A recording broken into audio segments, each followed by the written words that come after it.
I'm here with Michelle Kilsey, who is CEO of Fineon. Hi, Michelle. Hi, Mike.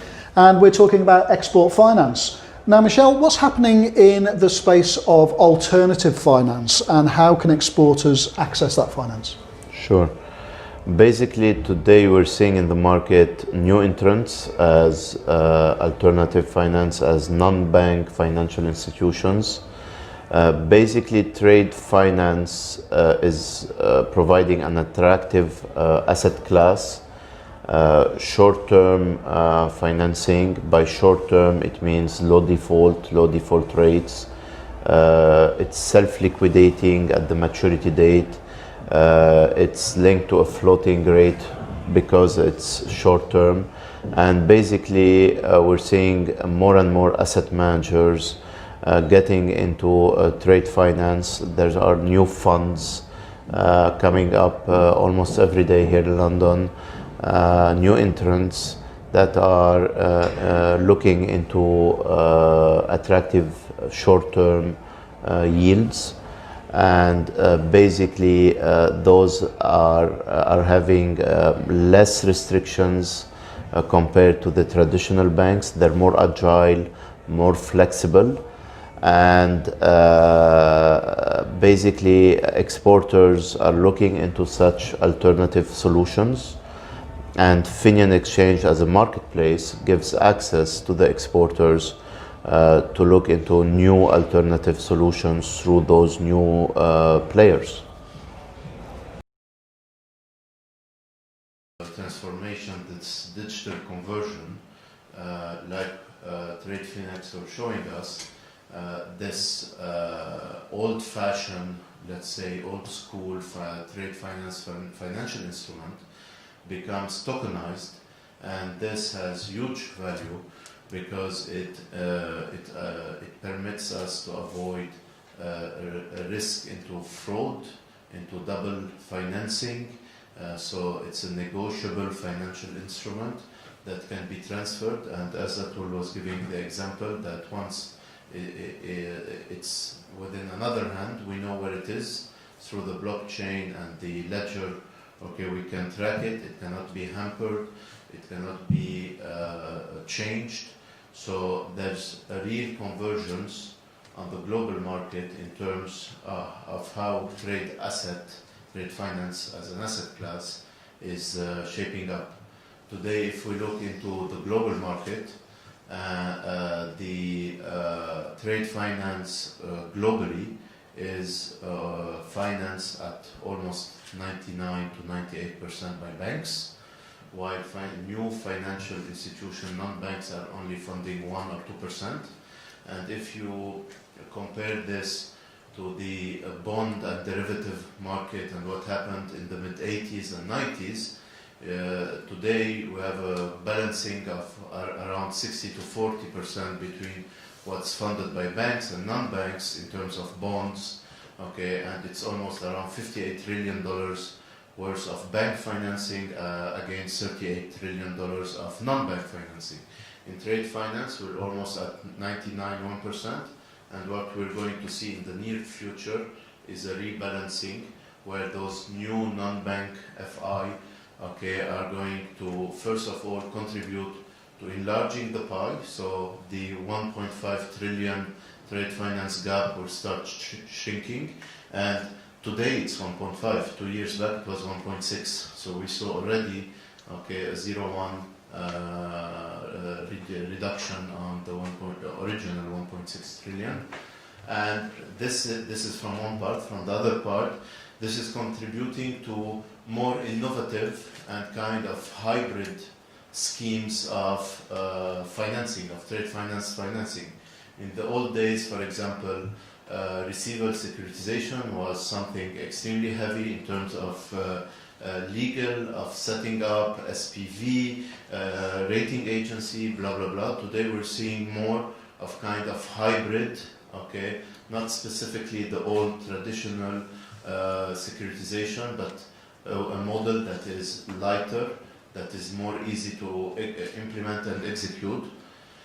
And this is how the market is changing. So as far as we are concerned as Fineon Exchange, we have built an export finance marketplace where the exporter is at the center, at the core of our value proposition. So we are trade finance practitioners who decided 2 years back to reinvent ourselves and go into an online platform. We understand what are the pain points of the exporters, we know what they're looking into, how they perceive working capital, and what are their real needs. And this is how we have conceived, we have built the platform. So the platform is about 3 cornerstones: the exporters, the corporates, and what comes around them in terms of Chamber of Commerce, Industry Federation, Industry Association, the underwriters and the credit insurance market, and finally the third cornerstone are the banks and the non-banks financial institutions, so the financiers, the funders. And at the end of the day, as well, there's lots of synergies between Fineon Exchange and TradeFinex. As Atul was showing you, there's around 50% of the trade finance transactions that are rejected globally are rejected because of lack of transparency, of data, of information, of visibility into the underlying risk. Part of our mission statement is data enrichment. So we help the corporates to onboard first, so KYC, AML. We have a strategic alliance, with different source of providing us with information and going and doing due diligence and enhanced due diligence to make sure that there's quality companies and quality transactions into the platform.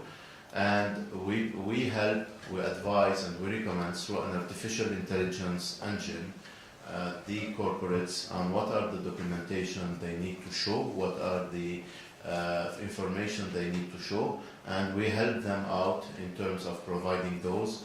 We might propose to invite their obligors, so their overseas buyers, to come into the platform by incentivizing them through the help they're giving to their supplier to get an extended payment term of 10 days, 15 days, what have you. So it's a collaborative model, a collaborative platform.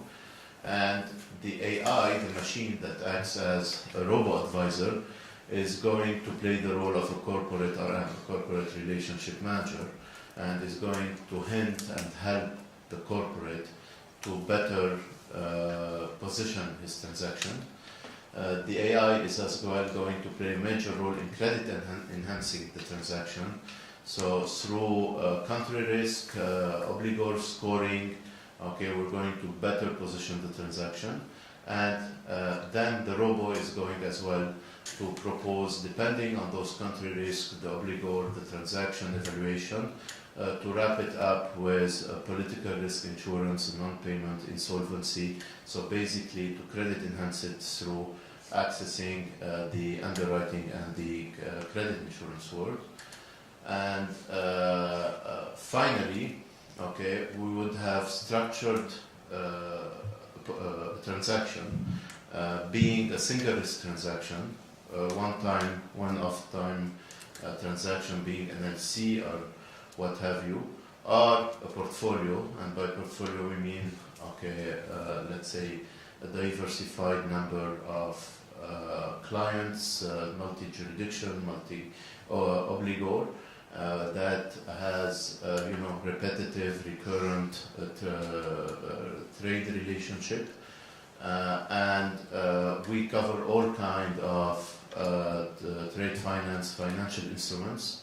So you name it, from the documentary LC to forfeiting, asset-based lending, pure receivable discounting, to prom notes, promissory notes, bill of exchange, going the extra mile to receivable securitization. And at the end, the machine, the AI, the robo-advisor, is going to arbitrate between who are the best eligible funders, financiers that have the most appetite for this specific transaction in terms of jurisdictions, in terms of nature of the transaction, being hard commodity, soft commodity, the industry, the tenor, the ticket side, and what have you. So, in fact, we're not going to show this specific transaction to 100 funders, while there's only 5 or 10 who are interested specifically into this transaction. And this is the role of the AI. And the machine learning is going to learn over time and refine the arbitration model. So, in a nutshell, not going to be long, we're an origination platform. We're happy to be working with TradeFinex as an origination channel, and I'm happy to answer any of your questions.